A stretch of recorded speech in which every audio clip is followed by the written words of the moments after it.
Good afternoon, everyone. I hope y'all are having a good day. I hope the weather is as wonderful there as it is here. If the internet connection were strong, I'd be holding this class outside because it's a lovely first day of autumn. So I hope you're experiencing something similar. A couple of announcements again before I get started as reminders. If you have any questions, you may email them to lifelonglearning, one word, at wichita.edu.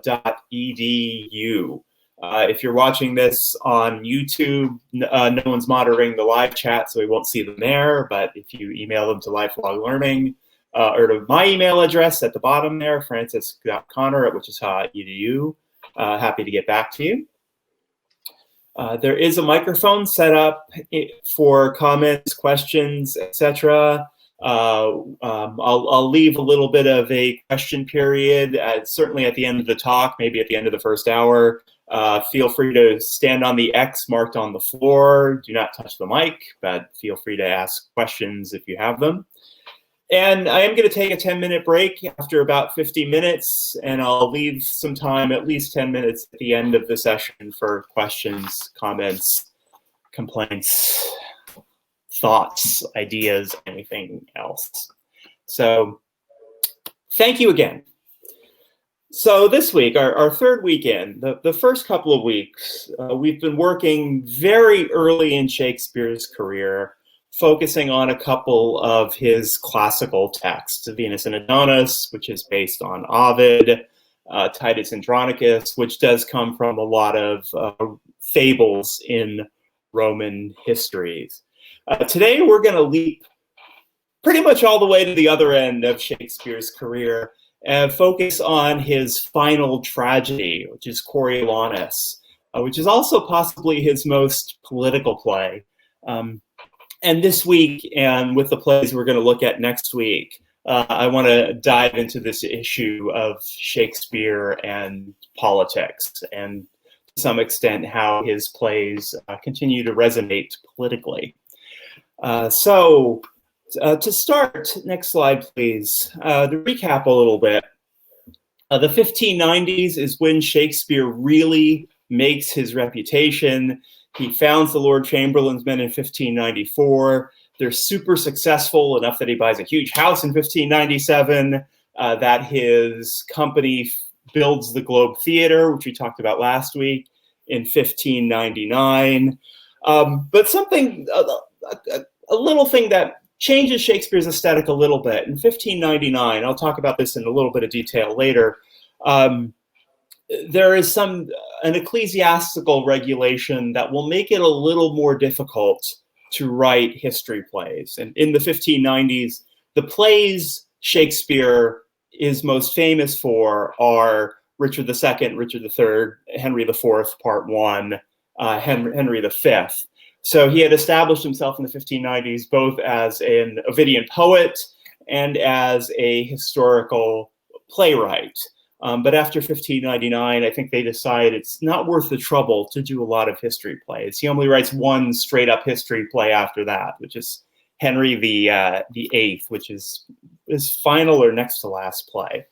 And in 1601, as a reminder, he is accidentally wrapped up in the Essex Rebellion. The Earl of Essex decides to overthrow Queen Elizabeth. To announce this, he has the Lord Chamberlain's Men stage Richard II, which features a king being deposed. Shakespeare is questioned for that.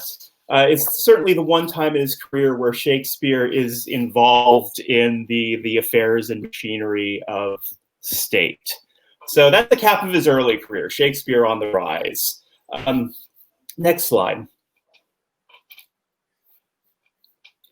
So 1603, Queen Elizabeth, she's been ill for most of the decade and largely out of the public, and she finally dies in 1603.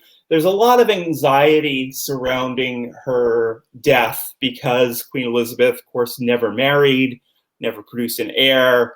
Nobody quite knows who's going to be the next monarch of England, and Elizabeth had been very responsible for stabilizing England politically after some turbulent years. So the thinking was things were going great. Are they going to be great after Elizabeth dies?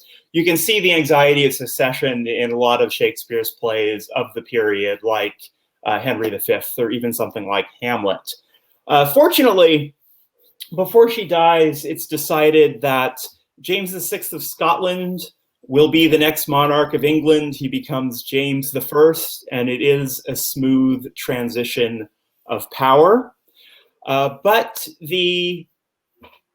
with the ascension of James, he brings a different aesthetic to the court, one that would influence Shakespeare's men.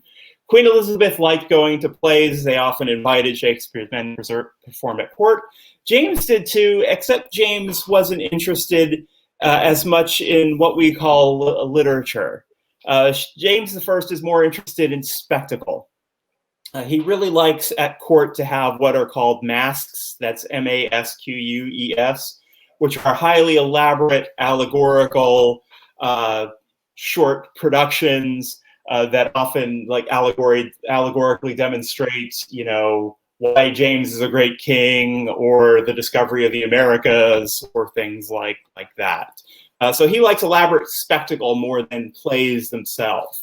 So Shakespeare's own plays get a little more dramatically elaborate. Now, James decides to continue with Shakespeare's company as a favored company in London. They're renamed. They're no longer the Lord Chamberlain's Men. Now they're renamed the King's Men. The photo there is a picture of the charter that deems them the King's Men. And with that elaborate spectacle, something we talked about last week, the King's Men decide to use the Blackfriars Playhouse in the city. This allows for more elaborate costuming, machinery, music, things like that, in part, not entirely, but one reason is it allows him to do plays that are more in line with this new Jamesian aesthetic.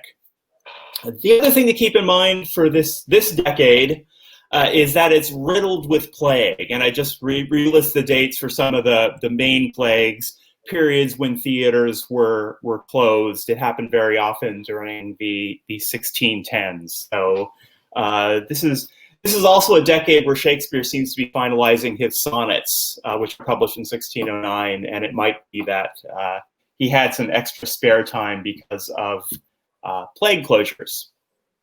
So next slide. And just to give a sense of his output during the second decade of his career, we see some heavy hitters on this list, right? Hamlet, he's probably written the version we're familiar with around 1600 or 1601. Othello, Lear, Macbeth, right? The Tempest, these are the plays that Shakespeare are really famous for that get produced here. He's very comfortable financially. He's comfortable as a member of this theater group, so he seems to be able to take more time on more ambitious plays. And at least, particularly starting with, Macbeth in 1606, it opens with the witches and it has ghost sequences. Pericles involves a pirate ship. The Winter's Tale has a statue comes to life. The Tempest opens with a shipwreck. So you can see the increasing dramatic, how they become more complicated dramatically, more complex props, more spectacle in these plays, among other things. So important here, Pericles in 1608, not one of Shakespeare's more popular plays, but I have the title page of it pictured there. This was a play that was based on a romance by a writer named George Wilkins. It might have been Shakespeare's best-selling play of the period, which goes to show that it's a wacky romance that's not one of his better things, but it goes to show you even in this period where he's writing great ambitious plays like Macbeth and Coriolanus, he's also essentially adapting a novel for the stage. He's still interested in making a lot of money. And his last plays, Winter's Tale, some I don't have listed here, but like Cymbeline and The Tempest, these are plays where really, they just defy the basics of genre. Shakespeare's last couple of plays are very complicated, very interesting, very groundbreaking, and he's very much develops as a playwright at the end of this period. Next slide, please. So the Tempest in 1611 is his last solo play. And it appears that he probably retired to Stratford, or at least he started spending a lot more time there after 1611. And he gradually leaves the King's Men leaves them behind a little bit. The Tempest is the final play. Around this time, he starts collaborating with another playwright named John Fletcher, who would take on the role of the key playwright for the King's Men afterwards. He's a fantastic playwright, but nobody, you should read him. He's fun. He's very sitcom-y as a playwright, but he's no Shakespeare. He's no poet. I guess the one key thing that happens in this period in 1614, as I mentioned, I think last week, the Globe Theater had a straw roof. Straw is highly flammable. And in a production of a play called All Is True, which is the proper title for Henry VIII, his last history play, they set off a cannon as a prop, and there is your increased Jamesian spectacle. The cannon creates a spark, the spark catches the straw roof, and the theater burns down. And to the right, I have a contemporary account of the fire. The problem with this, they rebuilt the Globe, and they have Globe 2. Problem with this is that probably in the Globe were, playbooks, records of performances, costumes, a lot of things the theater would have needed to actually perform, but me as a scholar, a lot of things that would have been interested to future historians. So probably the history of the King's Men went up in that fire, which is why this part of Shakespeare's life is very speculative. Next slide, please. So I guess around this time he's named as the godfather to son of the Davenant family, William Davenant. Davenant used to claim kind of cheekily that he might have been Shakespeare's son. That's actually something that scholars have started taking slightly more seriously now. The important things with this are, one, after Davenant himself becomes an important playwright and theater owner, after the theaters are closed during the English Civil War, Davenant is one of the people who reopens them. But more importantly, he becomes an important source of facts, details, anecdotes about Shakespeare's life. So the earliest biographies of Shakespeare, John Aubrey's, Nicholas Rowe's, come from information provided by Davenant. So he's kind of the link from Shakespeare's lifetime to the next generation, whether or not he was Shakespeare's son, and who knows. 1616, on April 23rd, Shakespeare dies. There is a semi-contemporary legend that he was out on a drinking binge with fellow writers Michael Drayton and Ben Jonson. And he caught an ague, a fever, after a drinking binge, got sick and died. I don't know if that's true or not, but I choose to believe it because I think it's a great story. Famously, and here we have a couple of images of his will, his signature, which is the only certain handwriting of Shakespeare. One change, and this is added interlinearly at some point, he leaves his wife, "I give unto my wife my second best bed with the furniture," which is a fairly cryptic gift. That has led to a lot of interesting conjecture. Some people have used it as evidence that Shakespeare's marriage may not have been happy. That's all he leaves his wife, his second best bed, not even the best one. It's been read metaphorically that Shakespeare is saying, should you choose to remarry, please don't use our bed as the marriage bed, use our second best bed. It seems like it is some sort of in-joke among Shakespeare and his wife. They were married 30 years, and Shakespeare is prone to that kind of joking. So I wouldn't be surprised if it's simply something we don't understand from not being in the household. But it is pretty clear that legally, Shakespeare would have expected his children to take care of his wife. He didn't need to actually name her in the will. A lot of wills don't name spouses, so legally they would have been fine. Second best bet. Next slide, please. And after his death, Shakespeare becomes a local hero in Stratford. I think it's in 1623 that the monument on the left is erected in the Holy Trinity Church in Stratford. If you'd ever been there to make a pilgrimage to the grave or this monument, I really recommend it. Even if you don't want to go there just for Shakespeare, Stratford is a lovely little Midlands town that's absolutely worth a trip. But he's remembered here as a writer. He's at his writing desk with pen in hand, and this is one of those, probably one of the more accurate images of what Shakespeare actually looked like. It was put together by his local fellows.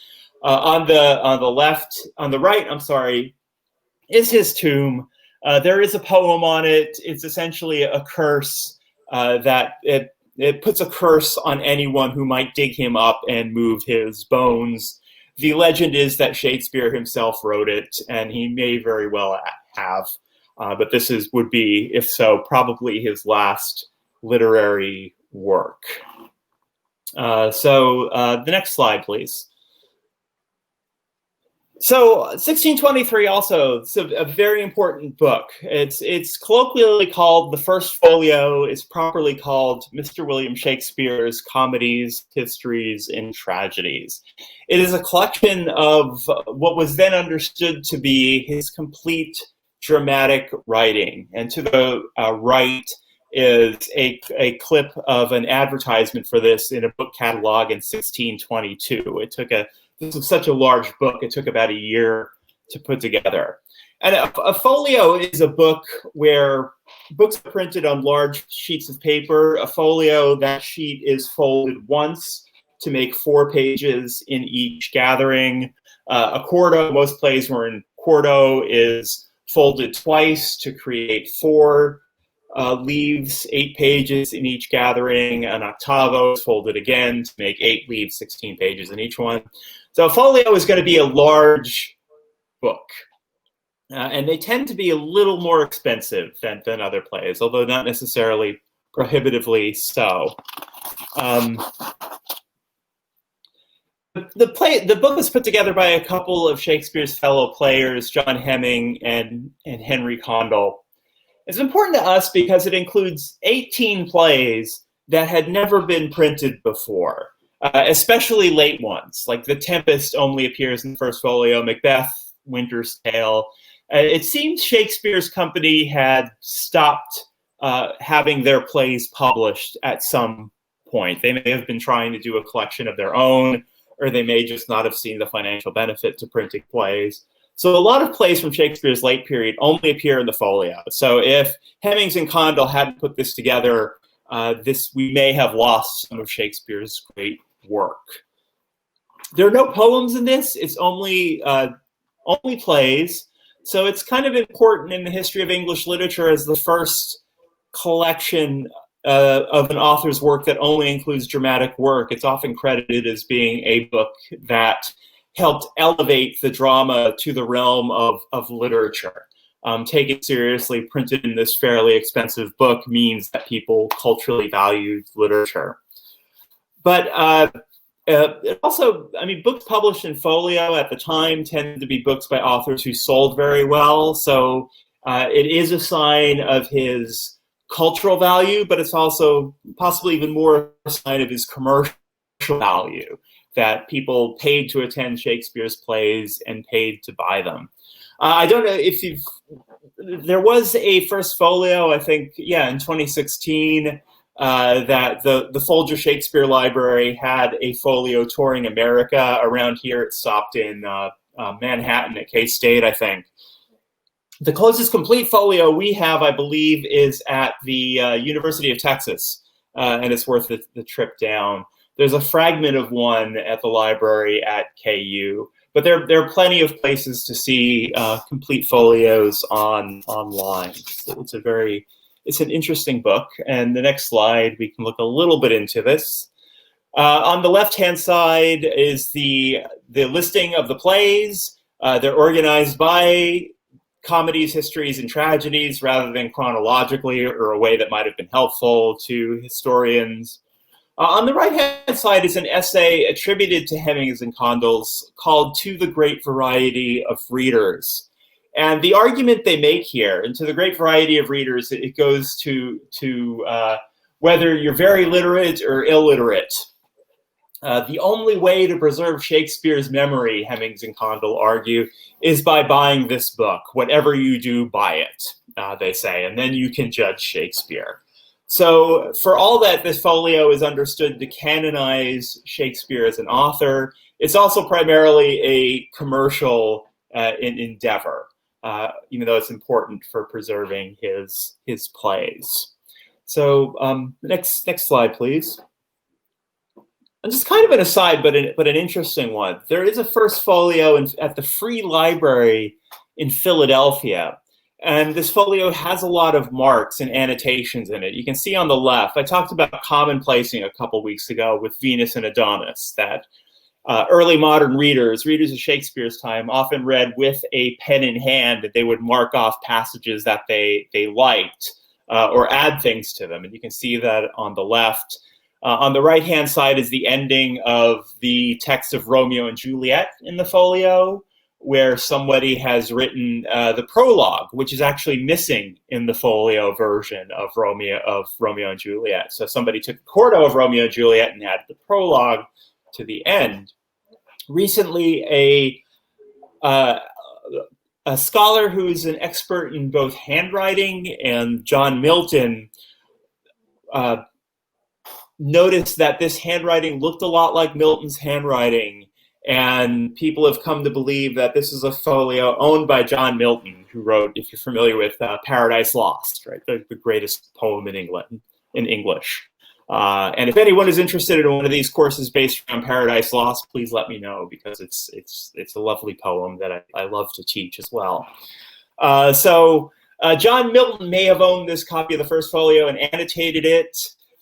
John Milton would contribute a poem about Shakespeare to the second folio that appeared in the preface. And I just think this is lovely as kind of a literary handing of the torch. As far as I'm concerned, the two greatest writers in English, one Shakespeare sort of passing the torch to the next one, Milton. I believe the Philadelphia Library has or is going to put this folio online, so it's worth looking out for. Next slide, please. So this is a picture of what Coriolanus looks like in the First Folio. It's probably written around 1608, and it's probably from a text that was printed from a manuscript fairly close to Shakespeare.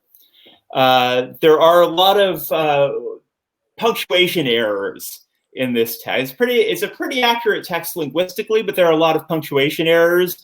It seems to me that the printers had a hard time understanding the play and punctuating it properly, which goes to something I'll talk about in a second, how Shakespeare's style had changed over time. It does seem that whatever copy it comes from was used in the theaters. There are redundant musical cues calling for cornets. So it'd be like trumpets, cornets. And cornets were an instrument that were often used indoors. So it seems like it's a text that was marked up for indoor performance at Blackfriars. And it probably would have been one of the first King's Men plays staged indoors at Blackfriars. And it does have some elaborate sequences in it. It opens with a riot. There are several extended fight scenes in it. So it does seem like something written for new indoor theater. There are no records of it being performed in Shakespeare's time. This is not unusual because, as I said, a lot of the records of the Globe probably burned down. but there's no reason to believe it wasn't performed. And this is what it looks like in the folio. And to offer some context for this, next slide, please.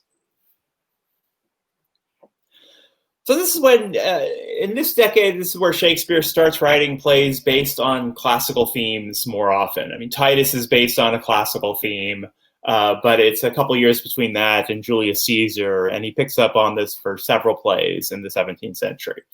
The precipitating event might have been the Bishop's Ban in 1599. Read here that no English histories be printed except they be allowed by some of Her Majesty's Privy Council.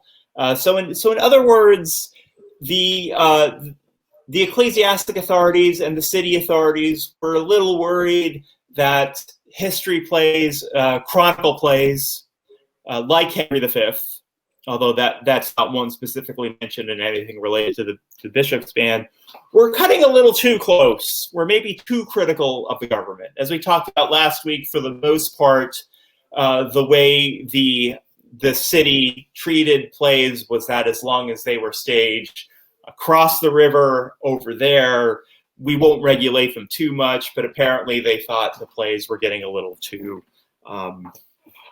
offensive to certain people in power. So they said that any play that was going to be, any history or chronicle play that was going to be produced needed approval.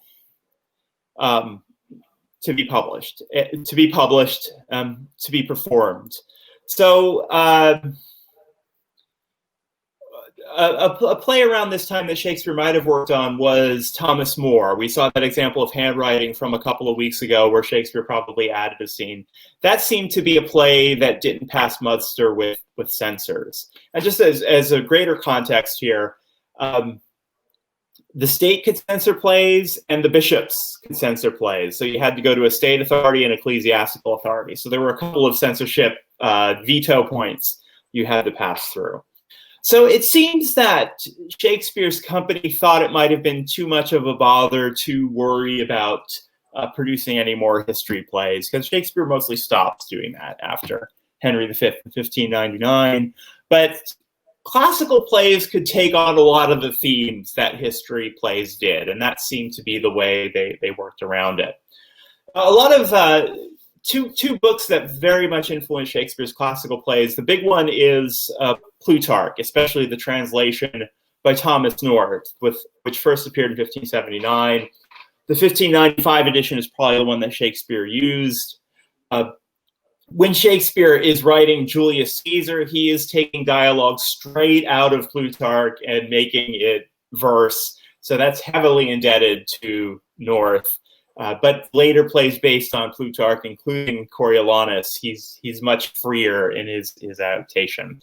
Troilus and Cressida, which is a Greek classical play, takes a lot from George Chapman's translation of Homer, which appears in 1598. So as with Ovid, Shakespeare is influenced by these English translations of classical works. And Julius Caesar, we know it's performed at the Globe because a tourist sees it in 1595. We have a description of Julius Caesar being performed. But it may have been the first play performed at the Globe. We're not certain of that. But being performed so early in the Globe's history may also indicate this shift in the Lord Chamberlain's men from doing history plays to classical plays. Next slide, please. About some basic themes that recur in these classical plays. They aren't exclusive to the classical plays, but they tend to be fundamental to them.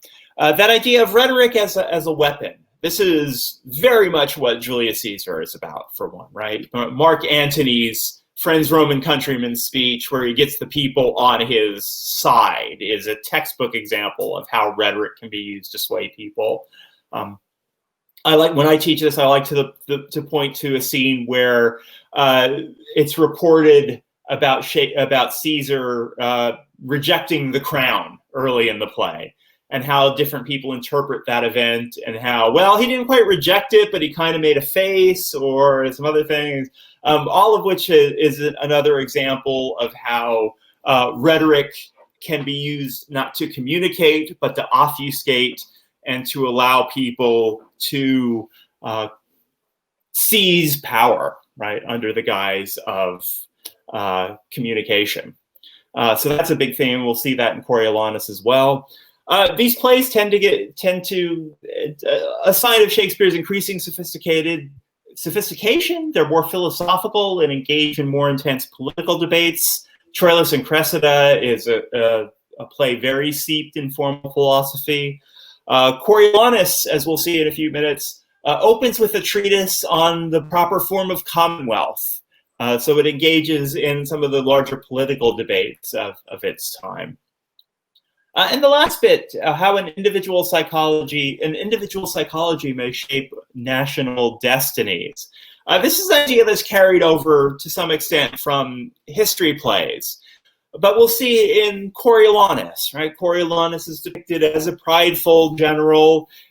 Is that pridefulness something that influences the rest of the nation and leads to the Roman nation getting into trouble? Timon at Athens, which we'll see next week, kind of Timon's emotional neediness is going to lead to the economy crashing. So with history plays, we get a sense of how to strike a more contemporary phrase, Shakespeare's recognition that the personal is the political. By putting these personal issues on a national stage, he explores the intersection of the two in his drama. And just below is a catalog of Shakespeare's classical plays, as we see there. Caesar, Troilus, Timon we'll see next week, Antony and Cleopatra, his other great Roman play, and Coriolanus, which we're doing today, which is the last year. Now, going with this increased complexity of his classical plays, and the next slide, please. Rhetorically, Shakespeare's style also gets more complex. And to the left, we see a page of Coriolanus from the First Folio. Early Shakespeare is very regular pentameter, very end-stop lines. A clear kind of consistent prosody to it. As he goes on later, you see more variations in his pentameter. You see more 12-syllable lines. You see more breaks from the iambic into more complex poetic meters. One thing he does a lot is short lines, especially for effects, 2 or 3 feet line, often to end a speech or for rhetorical emphasis or things like that. A lot more enjambment in his later plays, and that's when a line continues on to the next line. Let not the marriage of true minds admit impediments is an example of enjambment. It goes over 2 lines, but it's one thought, and it's one way to express a greater complexity of thought by emphasizing certain words. So there's more of that in there. And just his syntax gets more complicated as he gets later. So Shakespeare actually gets harder to read as his career goes on. So, which you'd expect, right? You would hope that a playwright would mature, right? So with this background, next slide, please. So Coriolanus, the play we're thinking about here. This is probably Shakespeare's most overtly political play in the sense that it is a play about the mechanics of politics. It's been argued that Shakespeare's politics kind of develop over time and that they become increasingly cynical. Like in his earliest history plays, the first tetralogy, the 3 Henry VI plays and Richard III, they're actually pretty politically orthodox plays. They express a need for society to be governed under a fixed hierarchical order, the sort of thing that Hilliard might call the Elizabethan world order. And these plays emphasize how bad things happen when this order breaks down. So very conventional political and social thought in those. But with that second tetralogy, with the 2 Henry IV plays and Henry V, we see some skepticism about this hierarchy, that even successful kings, even good rulers, quote unquote, when we see them on their own, they have to come to grips with the sometimes evil things they have to do to maintain power. We see Henry IV become king by usurping the weak Richard II, right? On one hand, that's not the way the succession should occur. On the other hand, he's doing it for the good of the nation, and his regime is seen by some as illegitimate because of that. Especially when we see Henry V, his son, Prince Hal. When Prince Hal, who we meet in Henry IV Part 1 as kind of a rowdy post-adolescent hanging out in taverns, when he has to mature and become a king, he becomes Henry V. His best friend Falstaff from the taverns, he has to reject. And it's a rejection that shakes Falstaff so badly that we find out in Henry V that he dies of a broken heart. In Henry V, the play, Henry V, the character, will also hang one of Falstaff's confederates, Bardolph, for stealing something from a church. We'll see Henry V commit war crimes. We'll see a soldier tell him essentially that we have to put our faith in the king, that his cause for fighting a war is just, but we have no way to believe him, and Henry has no answer for them. So these plays are more question the nature of this hierarchy. What good is that hierarchy if the people at the top are capable of this kind of badness? And the very end of Henry V, Henry V conquers France, but we learn in an epilogue that Henry VI would, of course, lose it. It's kind of a reminder because people would have seen the Henry VI plays. The end of Henry V suggests that history operates in a kind of an absurd cycle, that bad kings follow good kings, and so on. And all of this is buttressed by violence and brutality. So instead of the fixed hierarchical order praised by the early plays, we see something resemble a more arbitrary and cruel foundation to rules. And so in these later plays, like Coriolanus and Titus next week, Shakespeare seems more interested in the ways the individual is affected by politics. And time in one person can throw a wrench in a political machine and have everyone suffer. And we see this a bit in Hamlet and Othello and Lear, the ways that their individual crises affect nations. Again, the political is the personal in a lot of these Shakespeare plays. So there is a lot of political concerns in Coriolanus. And one way this has manifested himself is the way the play has been received. And something I've been kind of furtively working on is the way Coriolanus pops up in American culture. If we can go to the next slide. So because of its political content and the political debates in Coriolanus, it seems particularly important in America, and it's popped up from time to time during these times of crisis. So this is an epilogue to a production of Coriolanus from 1778. This poem isn't published until later, but it's a production from 1778.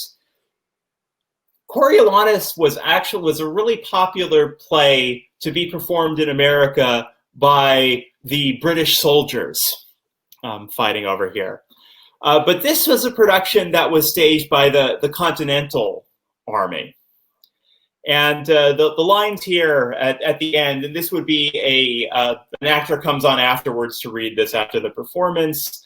And Sewell's lines are, learn hence, my countrymen, Rome's guilt to shun, for honor, justice, gratitude be known, right? Be known, these were the ideals of classical Rome that a lot of early colonists had, right? Honor, justice, gratitudes. Nor let your unrewarded sons complain, they wield the sword and fight and bleed in vain, right? Don't let your sons who are fighting in the Revolutionary War think their battle is in vain.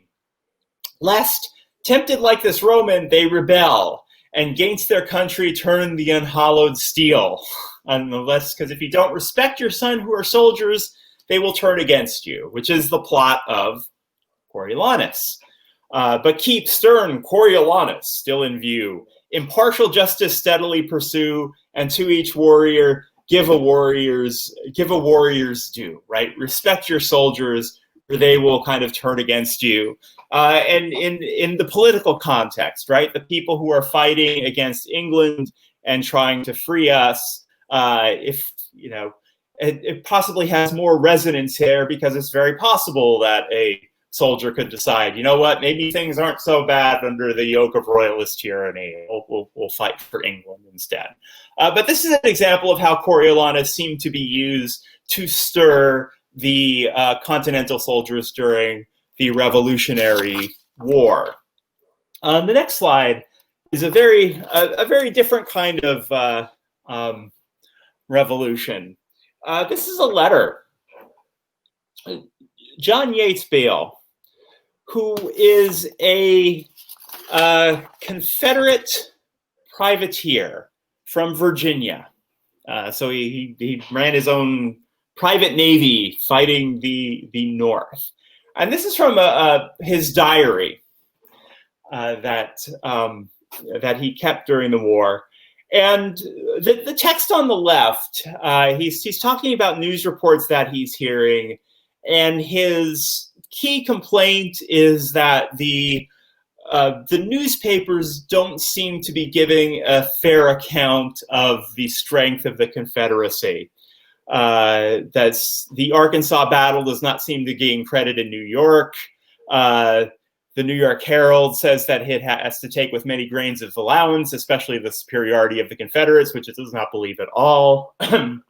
He notes that they're reporting on Lincoln's proclamation, but not these Confederate victories that are having. Fake news, if you will. But in this entry, and I have it on the right-hand side here, but it's beneath it in the actual documents, he has a bunch of quotes from Coriolanus, right? And the first quote is, he says, I have done as you have done, that's what I can.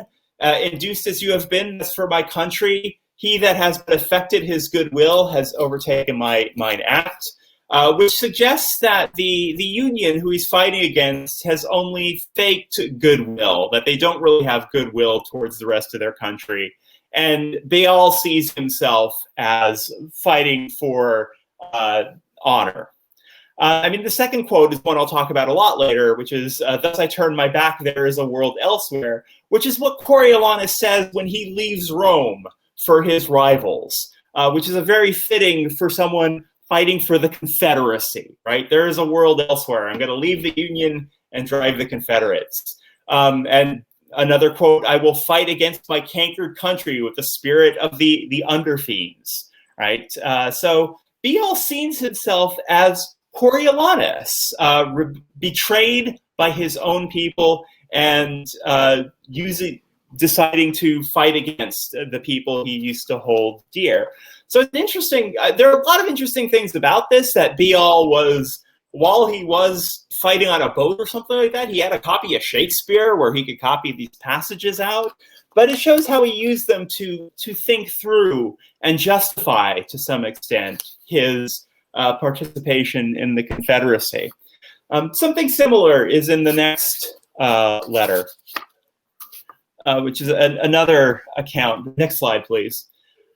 Another Confederate diary account, this one from Mary Boynton Chestnut, who was a powerful woman in Confederate circles. Her father was a senator, and she would marry someone who'd become a senator from South Carolina. And she talks a little bit about her day. The second paragraph, met James Chestnut, her husband, at Wilmington.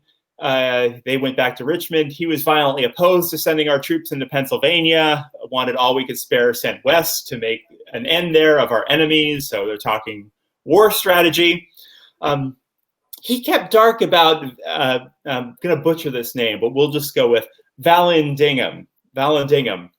I'm sure we cannot trust him to do us any good or to do the Yankees any harm. This Coriolanus business is played out.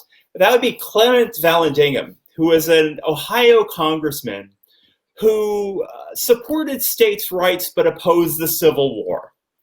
and eventually he would be banished to South Carolina from the North. But he never quite supported the war, never quite supported the Confederacy. So for Coriolanus, the Coriolanus references here, this Coriolanus business is played out. He's someone who has been, who switches sides from the North to the Confederacy, but is indecisive, is unclear what he is going to do. And so whereas Beal sees Coriolanus as noble in his rebellion, Boynton sees him as someone who is uncertain, arbitrary, unclear, can't make up his mind, more of a Hamlet. And we'll get to this because this really gets at some of the big issues in Coriolanus. The next one, one more context for this, one more use in America. It's a writing from Charlotte Perkins Gilman, who you may know from, the Yellow Wallpaper is her most famous work, the short story that may also be a metaphor for postpartum depression. She was asked to write, and this on the anniversary of Shakespeare's death, she was asked to write some essays on female characters in Shakespeare.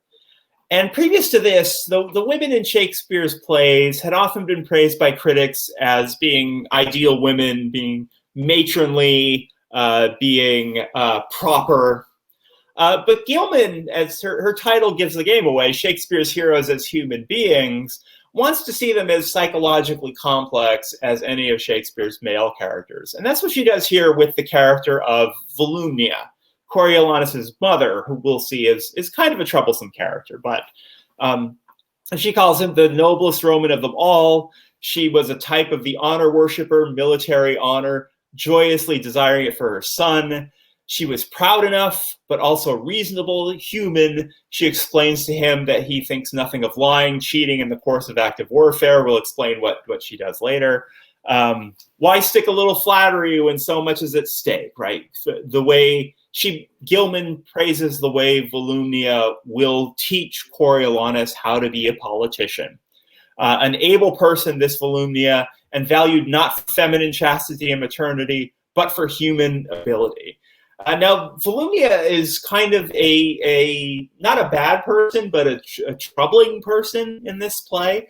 And it's a great critical acumen on Gilman's part to see that whatever we think of her, that she's a strong character underneath.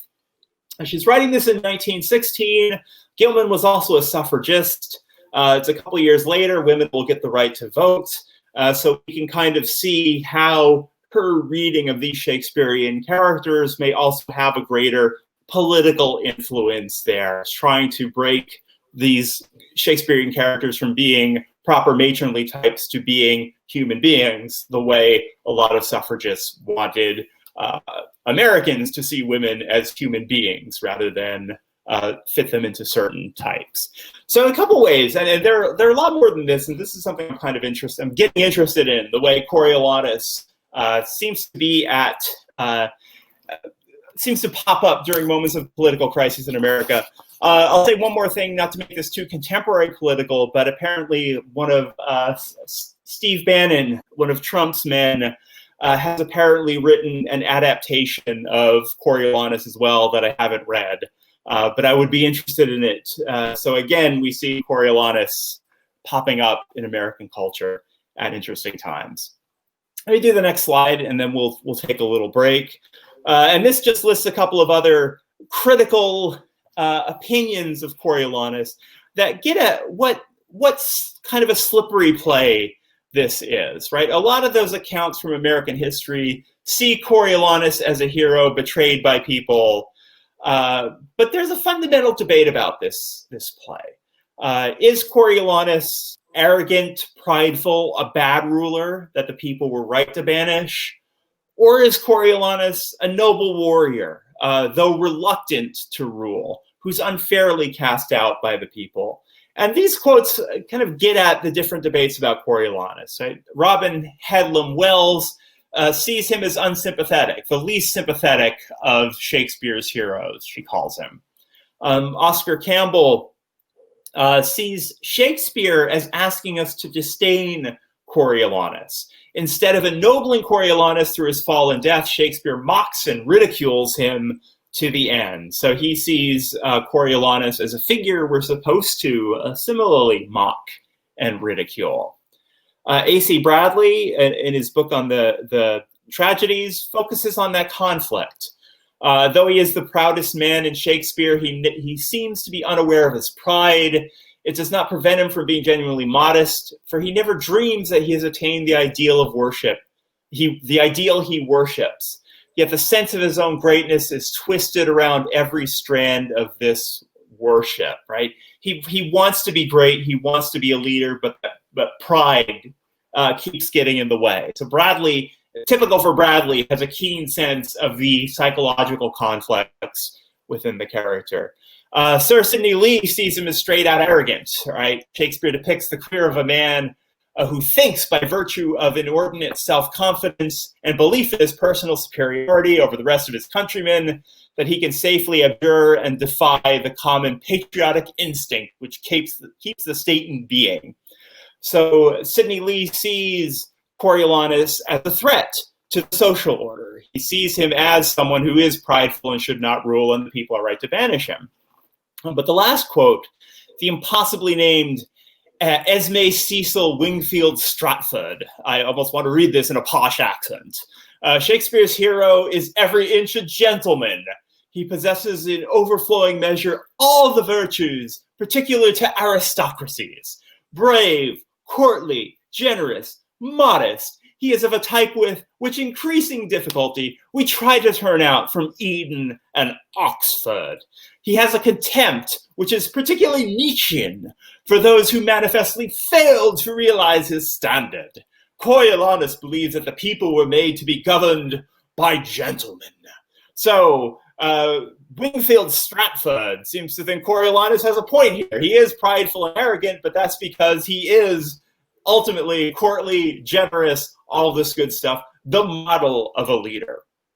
So incredibly conflicted ideas on how we're supposed to understand Coriolanus and how we're supposed to understand this play.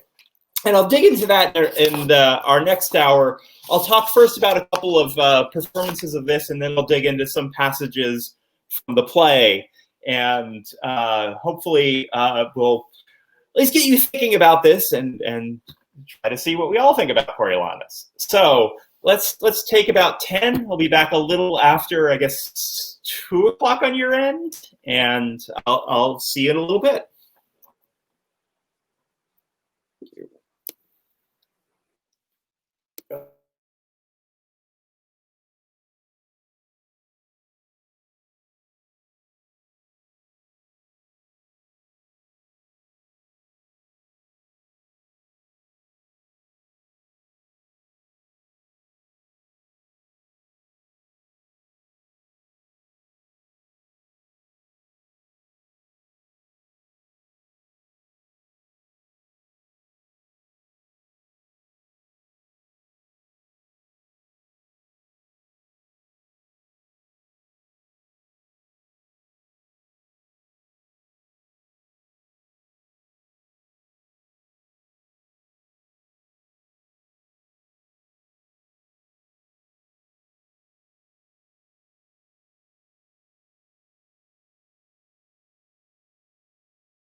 All right, welcome back, everyone.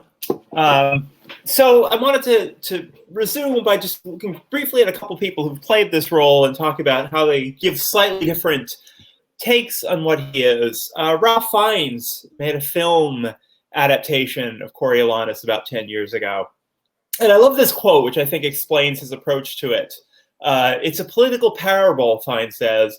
It's a tragedy about a crazy soldier who has no time for politicians who change their mind, and he loses it.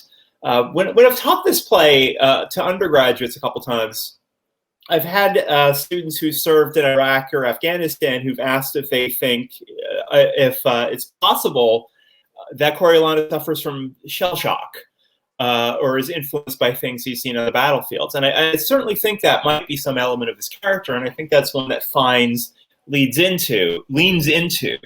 He does play Coriolanus as very much the soldier who does very much go crazy at the disrespect that his people feel to him. So Fiennes is a very damaged, tough version of the role.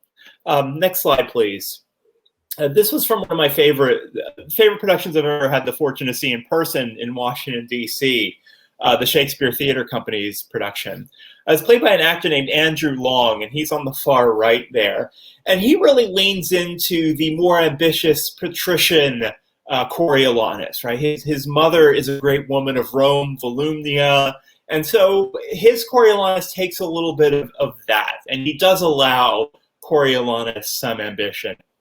And Long had some thoughts on this role that I've always thought were really, really helpful too. On the next slide.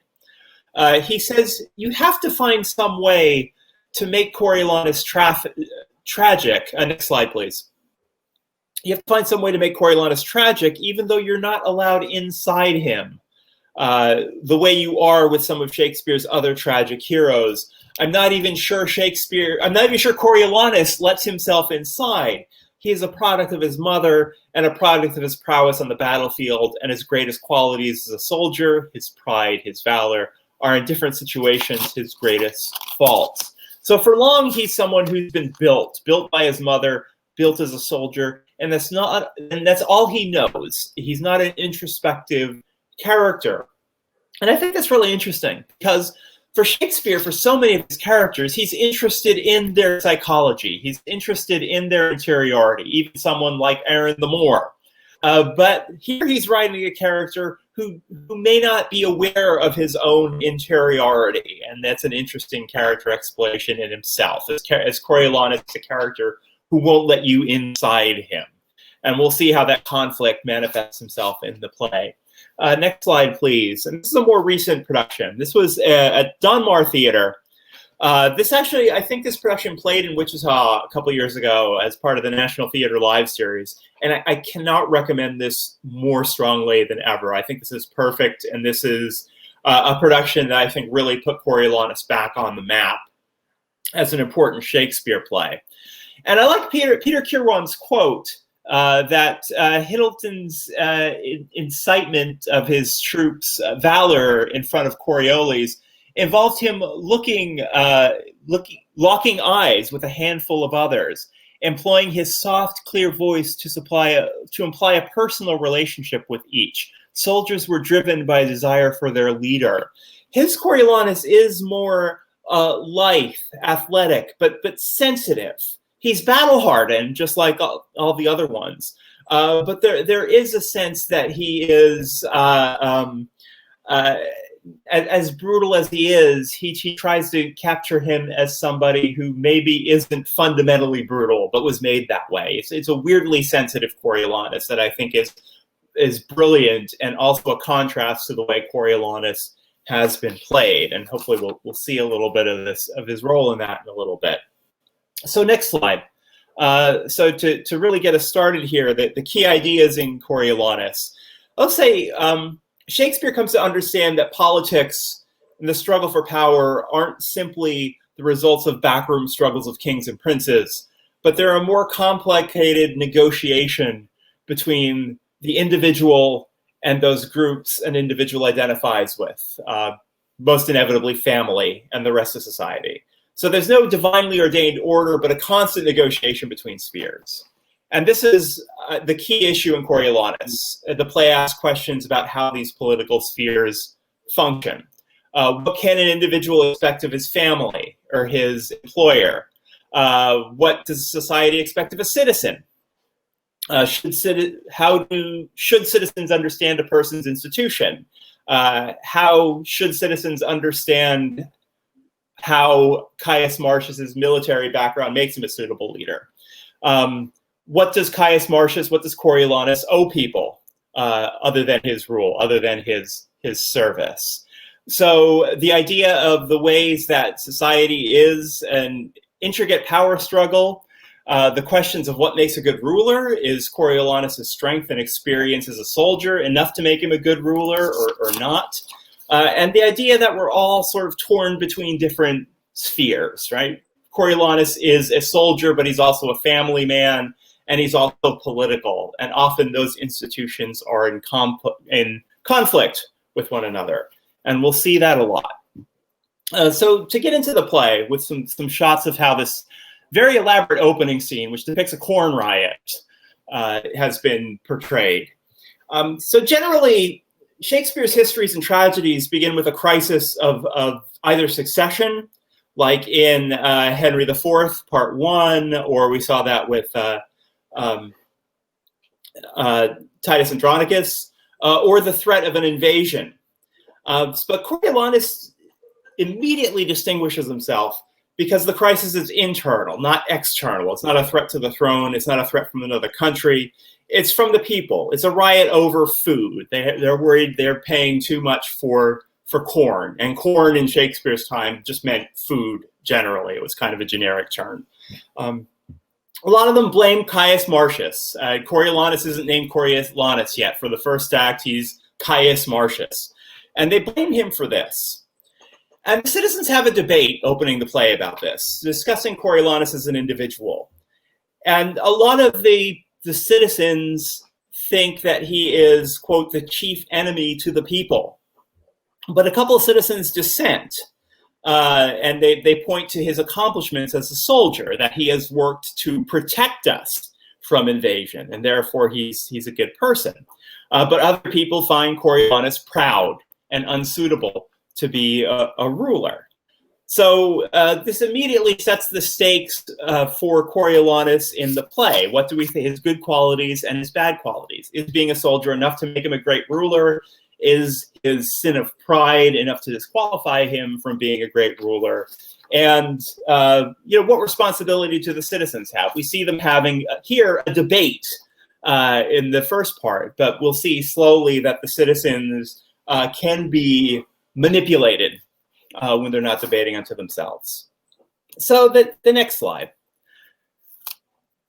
So trying to quell this riot is Menenius.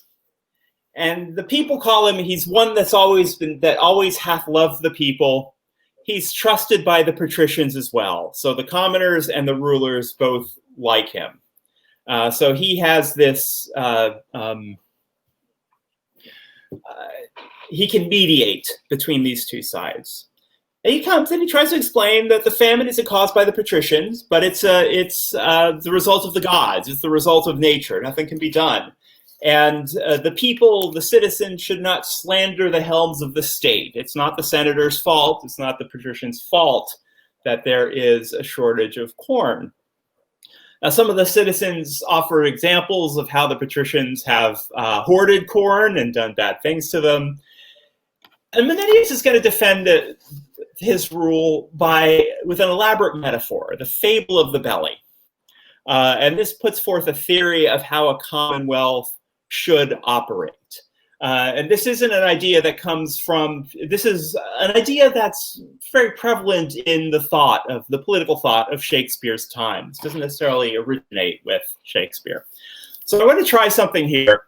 So I have a clip from the Hiddleston production, the Don Moore production, with Mark Gatiss as Menenius. And I think he plays Menenius absolutely perfectly.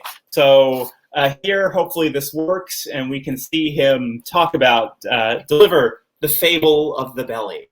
So fingers crossed. Let's see if this works.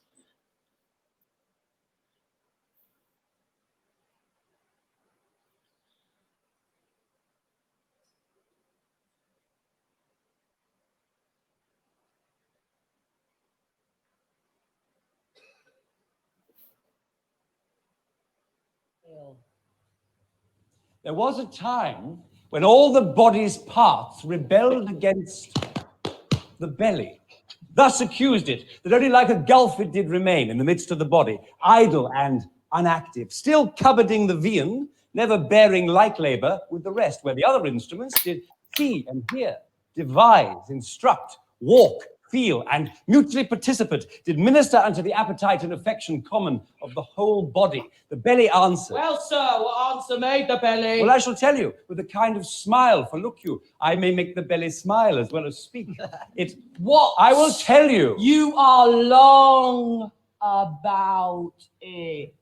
Note me this, good friend, your most grave belly was deliberate, not rash, like his accusers, and thus answered, true is it, my incorporate friends, quoth he, that I receive the general food at first that you do live upon, and fit it is, because I am the storehouse and the shop of the whole body. But if you do remember, I send it through the rivers of your blood, even to the court, the heart, to the seat of the brain, and I can make my audit up, that all from me do back receive the flower of all, and leave me but the bran. What say you to it? It was an answer. How apply you this? The senators of Rome are this good belly, and you, the mutinous members, for examine their counsels and their cares. You will find no public benefit which you receive, but that it proceeds or comes from them to you, and no way from yourselves. What do you think? You, the great toe of this assembly. I, the great toe? Why the great toe? Why, for that being one of the lowest, basest, poorest of this most wise rebellion, thou goest foremost. Hail, noble Marcius. Thanks. What's the matter, you dissentious rogues, that rubbing the poor itch of your opinion? All right, thank you. That was a little choppy on my end, but hopefully it's maybe better on your end, or you get the sense of it. I think Gaddis plays that really well. Menenius is both kind of like slick and oily, but you kind of want to have a beer with him. You can kind of see how he, the way he draws the citizens into this debate, and he can be playful and at least make it seem like he's answering their objections. This is what makes Menenius interesting in this play. So the metaphor itself that he talks about is he describes the body rebelling against the belly, accusing that the belly is hoarding all the food. And the belly responds by acknowledging that, yes, I get all the food first, but it's my job and to get it first and then to send it around, which I do. I send it all around the different parts of the body. The problem is you just don't see me distribute the food. But after I give it away, I'm left with nothing but the bran, right? I'm left with nothing else but it. But because of all of you, because I distribute the food to all of you, you can all function. And the next slide, please. This is where he kind of unpacks that metaphor. The senators are the belly, right? We get the food first, we get the resources first, and you are the mutinous members. You don't respect that though we get these resources first, we give them to you to make sure you function. So you should be ashamed that you're rebelling. And he asks them what they think, you, the great toe of this assembly. And the citizen is taken slightly aback by this. Why do you call me a toe? Because for being the lowest, basest, poorest of this most wise rebellion, right? The toe is at the very bottom of the body and expects to go foremost, expects to go first. And it's an interesting metaphor in that on one hand, right, the toe, you're the lowest, you're just the citizens, we're taking care of you. On the other hand, it's difficult to walk without a big toe. So they are kind of essential in their own way. So Menenius puts forward this theory of a unified body politic. And there are a couple of ways to interpret this scene. One is that it is a kind of egalitarian argument for social cooperation, right? If we all perform our roles in this hierarchy, the body can function and be great. But the other way is that he's advocating a kind of trickle-down economics. Yeah, we get the stuff first. Yeah, we give it, according to what we think is needed, right? That you just have to trust us to be able to distribute things very well. And so is Menenius,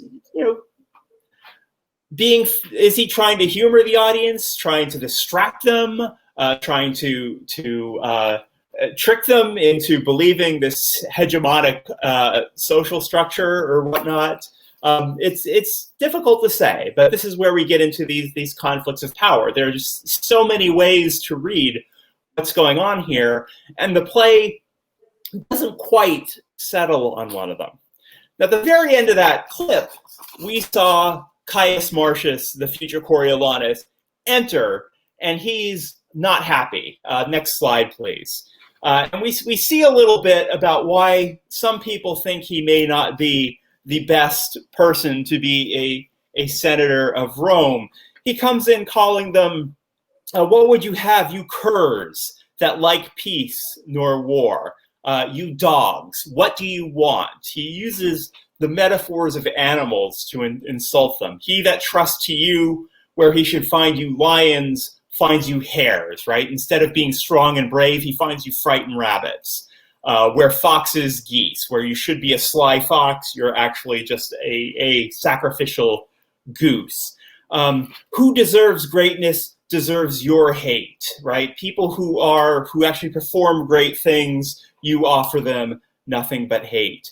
Hang ye, trust me, with every minute you do change a mind and call him noble that was your now hate.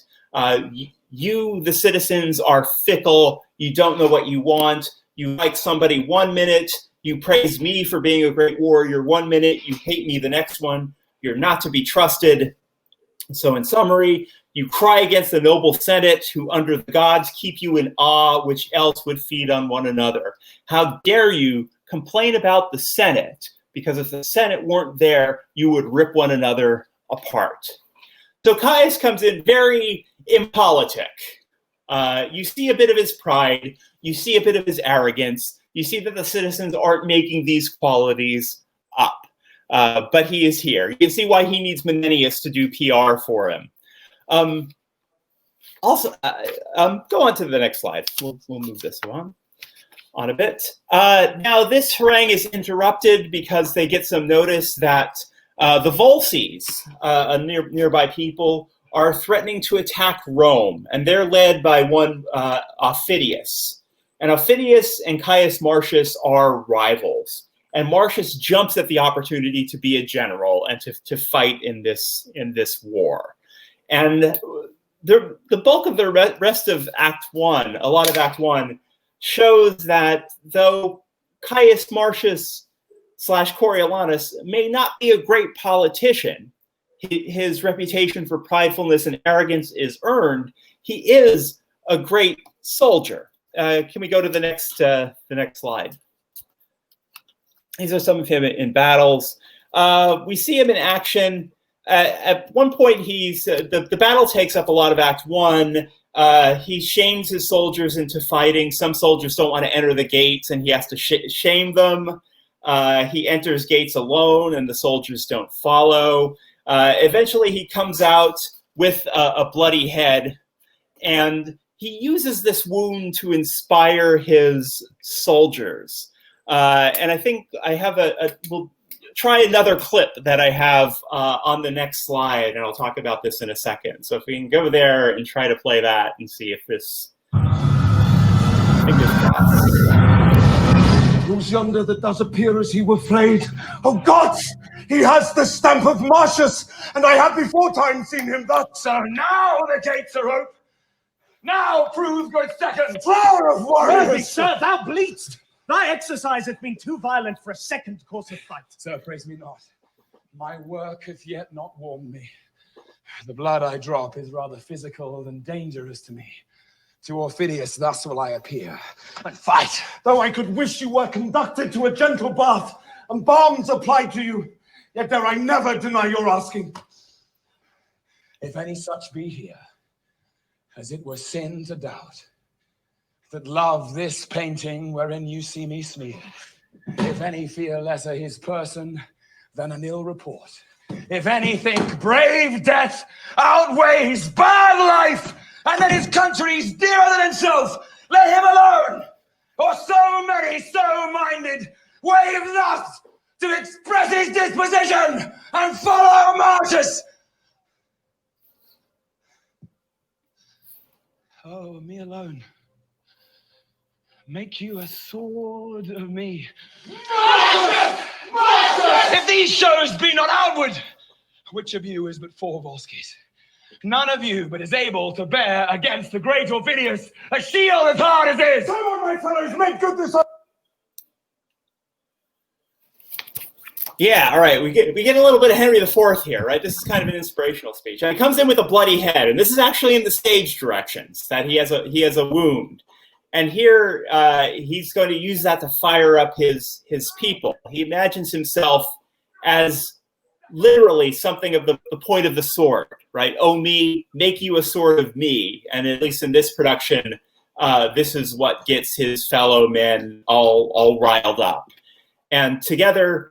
So again, we see, like Henry V, we see Caius Marcius as someone who can inspire his troops. This was like the once more unto the breach of the play.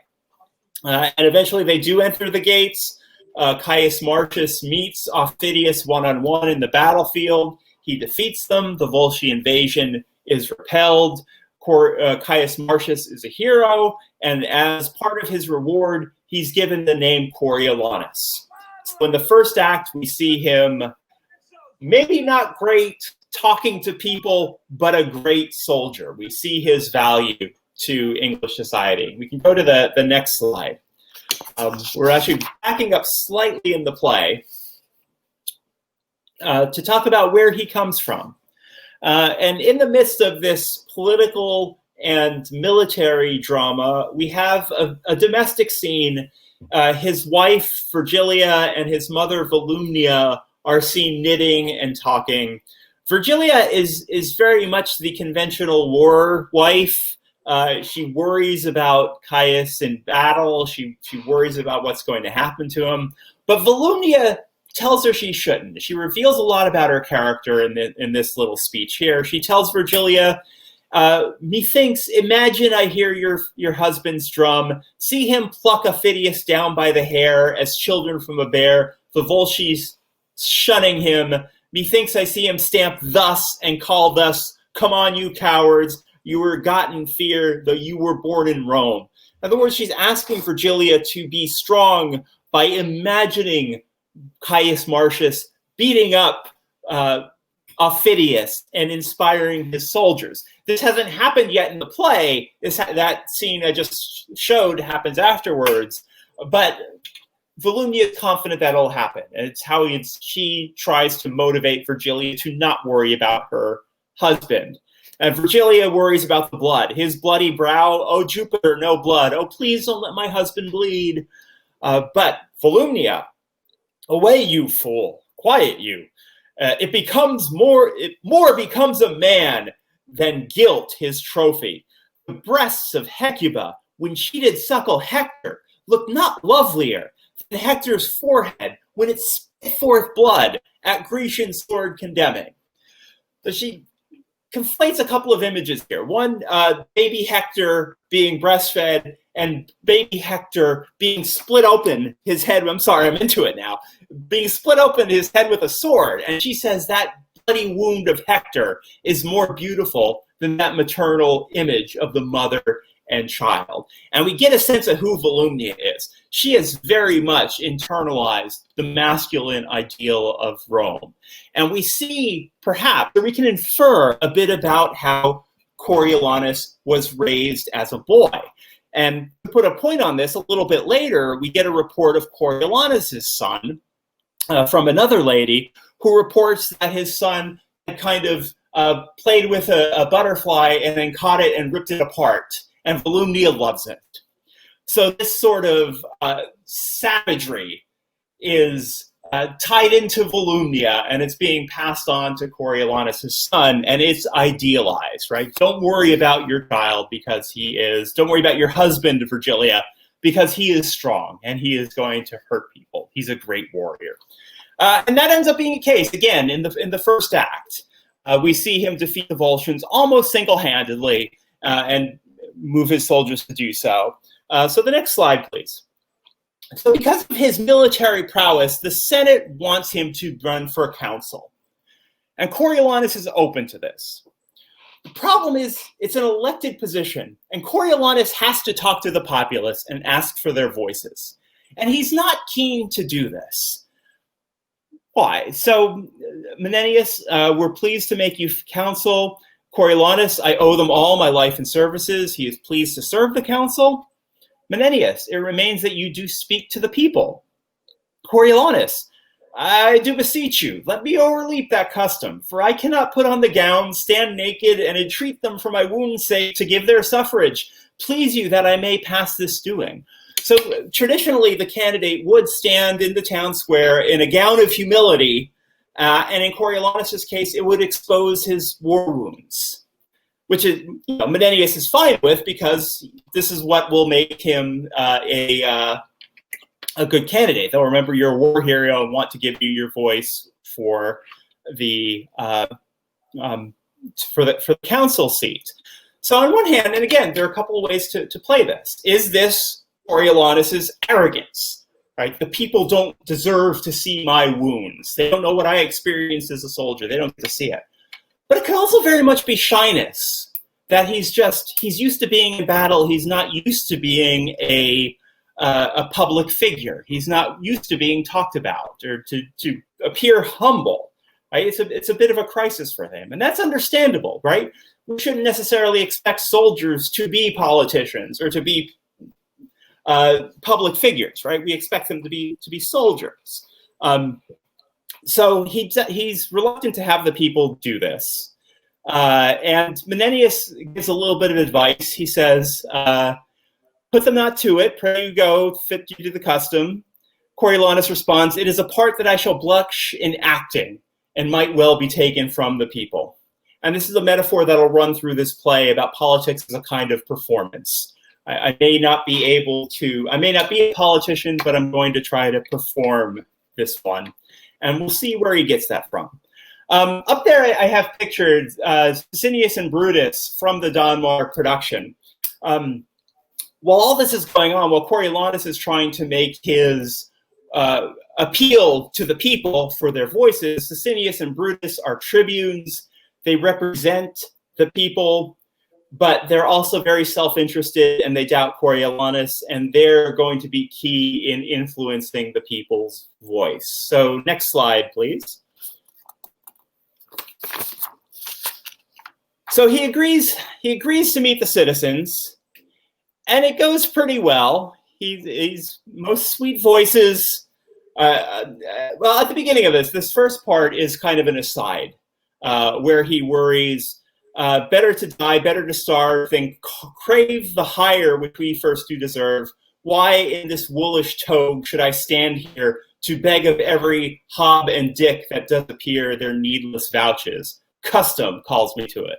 Why should I have to stand here in this gown so that all these citizens can come up and give me their voice?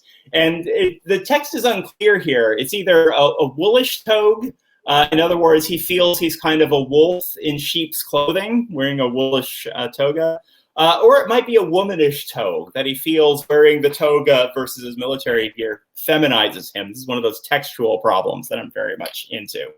So aside, we see his discomfort, but then he meets the people, and this is on the second, after the citizen enter. Here come more voices. Your voices, for your voices I have fought, watched for your voices, bear wounds, 24 odd. I've fought 36 battles. I've done many things for your voices. Please give them to me. So he does act the part. He makes this plea. And the citizens seem into it. The 6th citizen says he's done nobly. The 7th, let them be counsel. And all the citizens, God save thee, noble counsel. So his appeal, where he feels he humbles himself and he's either uncomfortable or arrogant or both, it works. The people are going to vote for him. Now, gradually, Sicinius and Brutus, they kind of do, do you really want Coriolanus to be counsel? You know, you were saying he was kind of prideful. Do we really want that as kind of they're slyly manipulating the citizens so that they doubt their decision to give their voices to Coriolanus. It turns out he has to go out again to give his voice. And so, next slide, please. And this time, he appeals again to his mother. He doesn't want to do it, but Volumnia is going to instruct him how. Go to them with this bonnet in thy hand. Go to them literally with hat in hand. Be here with them. Thy knee bussing the stones, right? Supplicate yourself to them. For in such business, action is eloquence, right? Act the part and be eloquent that way if you can't be eloquent in speech. And the eyes of the ignorant more learned than ears, right? Look like you care for the people and people will think you care of them. So Volumnia is also giving Coriolanus PR advice. And she gives him lines. Say to them, thou art their soldier, and being bred in broils hath not the soft way. Tell them that, well, yes, you are kind of mean because you're a soldier and you've learned to talk that way. All right. So Coriolanus's mom is stage managing him and telling him to, when he doesn't want to, but she's telling him, get back out there and act the part and say these things. And Menenius is impressed by her skill.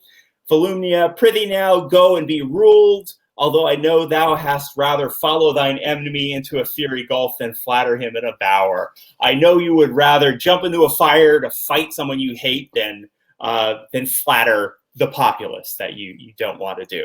So again, we see Volumnia's influence, or the importance that he actually stand for the council.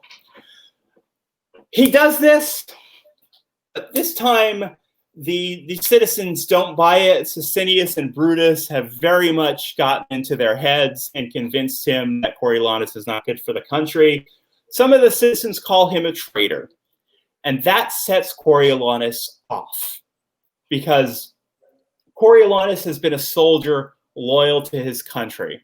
And to be deemed a traitor is an ultimate offense to him. And that sets him off. And he gives in the next slide, and we'll see a picture of it, although I'm going to, you got one more clip here in a second. So this is a really important central part of the play where he makes a momentous decision. So go to the next slide and the clip, and we'll see what Tommy Hiddleton was able to do with this, hopefully. It shall be so! It shall be so! These are the citizens who just banished him from town. Blood and dry of curs! Whose breath I hate, as reek of the rotten fens, whose loves I prize as the dead carcasses of unburied men that do corrupt my air. I banish you! And here remain with your uncertainty. Let every feeble rumor shake your hearts. Your enemies, with nodding of their plumes, fan you into despair. Have the power still to banish your defenders, till at length your ignorance, which finds not till it feels, making not reservation of yourselves, still your own foes, deliver you as most abated captives to some nation that won you without blows. Despising for you the city. Thus I turn my back.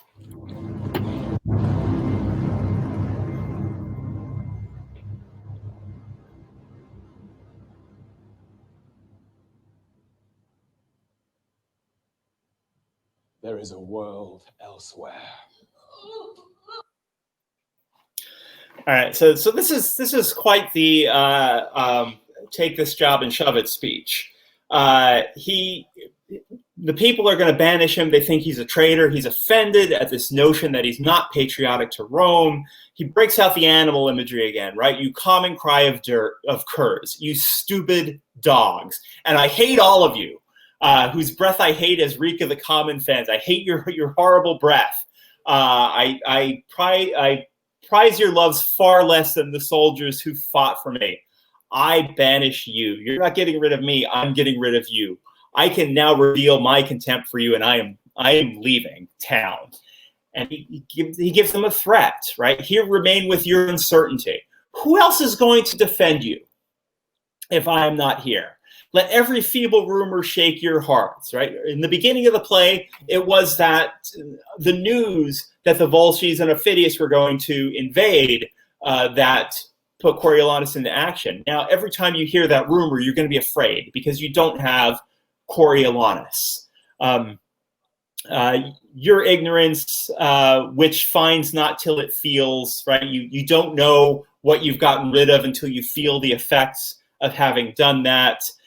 Making reservation of yourself, still your own foes, deliver you as most abative captives to some nation that won you without blows. May you be given over to another country that because of your arrogance, your ignorance, you will be conquered by.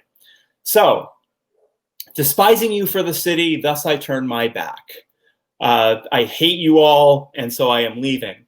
And then that final line is one of those, this is one of my favorite speeches in Shakespeare, and this is one of my favorite lines. There is a world elsewhere. And there are a lot of ways you can play it. Tom Hiddleston plays it as kind of a threat, which is fine, because we're going to see he's going to go to his enemy, Aufidius, and join up with them and threaten Rome. But there's also something wistful about it, something almost hopeful about it. This is the moment, the man's known nothing but being a soldier for Rome. And now people are rejecting him because of that. And maybe, just maybe, he sees a glimmer. There are other things I can do. I can go out in the fields and be a farmer. I can write poetry. There are a lot of things out there that I can do. There is a world elsewhere. And I love that line, and I think it says a lot about what Coriolanus wants. He wants something different. But on the whole, I mean, when I teach this, the thing it reminds me of a lot is, or the analog I try to make, if you've ever seen the movie A Few Good Men, the famous scene where Tom Cruise is cross-examining Jack Nicholson as Colonel Jessup, when there's that famous, "Do you want the truth? You can't handle the truth." But it's that part afterwards that I think really gets at what's going on here, because what Nicholson tells Tom Cruise is that you may think I'm an ogre, you may think I'm ugly, disgusting, scary, but it's because of me, because there are people like me, you can sleep in safety. You don't have to worry about invasion. You don't have to worry about threat, right? Coriolanus here is doing something like that. What are you going to do without me? You may hate me, but you can't survive without me. And this is, again, one of the central conflicts of the play. What is a citizenry do we owe to someone like Coriolanus, who has clearly done good things for the country? It just happens that he can't get along with people. Right? He's not a great politician. So he leaves the city. He goes in disguise. Next slide. He goes literally in the arms of Aufidius, his enemy. And this is always an interesting scene in production because it's actually kind of a seduction scene. Some of Aufidius's language, "Let me twine mine arms around that body, where against my grained ash 100 times hath broke, and scarred the moon with splinters," right? I've fought with you hundreds of times, but now let me hug you. "Know thou first, I love the maid I married, never man sighed truer breath, but that I see thee here, thou noble thing, more dances my rapt heart than when I first saw my wedded mistress sob beside my threshold. I'm more excited seeing you here than I am seeing my wife on the wedding night." So I think the homoerotic overtones to this speech exemplified perhaps part of the camaraderie that Coriolanus and Aufidius value in war, or something to that effect. But Coriolanus finds this compelling, and he joins Aufidius, and they are going to invade Rome. Rome gets word of this. Menenius tries to talk him out of it. A couple other people try to talk him out of it. It doesn't work. So once again, it falls to Volumnia. Next slide, please. I'm sorry. I had a couple of images of productions of Coriolanus and Aufidius, and sometimes this is staged as, it's usually staged as some sort of physical altercation between the two, but more of a ballet than the fight that we've seen in the first act. So the next slide. Menenius and others are unable to convince Coriolanus to not invade Rome. So Volumnia is going to play the mom card here. We've seen her before. She teaches her son how to behave like a politician, how to be a soldier. She seems kind of cruel and rugged, but she arrives to Phidias and Coriolanus. And she has Valeria with him. She has Coriolanus' son and other people. And essentially, they try to use pity. They say, if you are going to invade Rome and kill us, you're going to kill your family too. And her entrance is usually a big part in productions because she very much supplicates herself to Coriolanus, very different than what we've seen her before. And this completely crosses Coriolanus's wires, because here we have Coriolanus the soldier versus Coriolanus the family man. And he realizes that his destiny as a soldier is going to impact on his destiny as a family man, as a father, and he can't have both. And I won't read this speech, but it's typical of the way Volumnia uses silences and short phrases to sort of, please don't invade us, please listen to us. Eventually, I'll hush, stir, our city be afire, and then I'll speak a little. The stage direction is just he holds her by the hand, silent, so she just takes his hand, and they say silent for a little bit. And Coriolanus, having heard from his mother, he also hears from his wife, he hears from his child. His child is like, I'm going to grow up big and be a soldier like my daddy if he doesn't kill us all. And Coriolanus is actually moved. On the next slide, please. Oh, mother, mother, what have you done? Behold, the heavens do ope, the gods look down, this unnatural scene they laugh at. Oh, my mother, mother, oh, you have won a happy victory to Rome. Yes, I give up. You win, Mom. I'm not going to attack. So family wins out here, and he's not going to invade Rome. And he actually asks Phidias, right? Were you in my stead, Phidias? Would you have heard a mother less or granted less, Phidias? And even Phidias was, I was moved withal. Yes, your mother's words were very, very moving. So again, now we're not quite sure what to trust here. I mean, Volumnia is his mom, but she's never been matronly in this play. And there's actually a scene where she returns to Rome and they celebrate her as victorious for having convinced Coriolanus not to invade. So is her, all of a sudden, her maternal care displayed here? Someone who said that Hector was more attractive having his head split open than being with his mother. Is this authentic here? We've seen that Volumnia is very politic herself, telling Coriolanus how to speak and act. She does exactly what she instructed Coriolanus to do. We don't know whether it's authentic, but it also, in a sense, doesn't matter because it's for a political end. So once again, the play is playing with this notion of political and personal identity and, well, not resolving it. So what's the end result of all this? Well, Phidias is irked. Next slide, please. And this is the tragedy of Coriolanus. So Coriolanus doesn't make it to the end. And Phidias sets him up and under the guise of a friendly meeting has a couple of assassins kill him. But Phidias, who loves Coriolanus, feels badly about it. My rage is gone. I'm struck with sorrow. Take him up and treat him like a soldier. Right? Though in this city he hath widowed and unchilded many a one, though he's killed many from this city, yet he will have a noble memory assist. And they bear Coriolanus's body off and sound a dead march. So they treat him like a soldier at the end. So it's a tragedy, but only one person dies in it. This is pretty good for Shakespeare.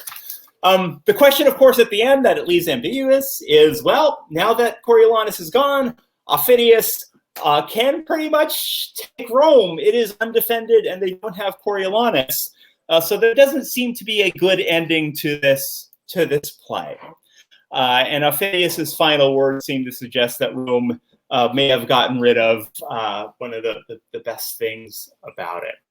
And it leaves it there. Right? This is very much a play that refuses to give any sort of pat answer or idea. And I think that's why it's absolutely brilliant. Next slide. I'll just, as I've done in the past couple of weeks, ended it with the good Tickle Brain comic. This one is technically only of one scene, but I think it nicely encapsulates the entire play. It looks like Coriolanus will be the next consul. Yep, he's brave, but he does go out of his way to antagonize the people. Politics, huh? Yep. It's you know, I wouldn't dismiss it as being a play about politics, what it is, but it does get into the machinery of political thinking and the you know, asking questions about how should people running for office see the populace, what responsibility the population have, and things like that. And I just put some key questions at the end that some of my students come up with this one. This is a fun play to teach if any of you are high school teachers or anything like that. Should the citizens have simply accepted the lessons of the fable of the belly? Could they count on Coriolanus and the patricians to do the right thing for them? Right? That fable is you know, if maybe it's proven throughout the course of the play because as you know, when certain body parts leave, the body stops working. But maybe it's not the belly who's central, so it's worth gaming out that political science problem there. What is stronger, Coriolanus' loyalty to his country or his desire for revenge? How do we feel about that moment where he leaves town and turns on them? Should he have remained loyal, or was his loyalty in fact not rewarded and Rome deserves what it gets? Why and how is Volumnia able to encourage Coriolanus to change his mind? Is this consistent with her character in the first part of the play? And that goes to that idea about whether or not Volumnia is sincere in her love for her son.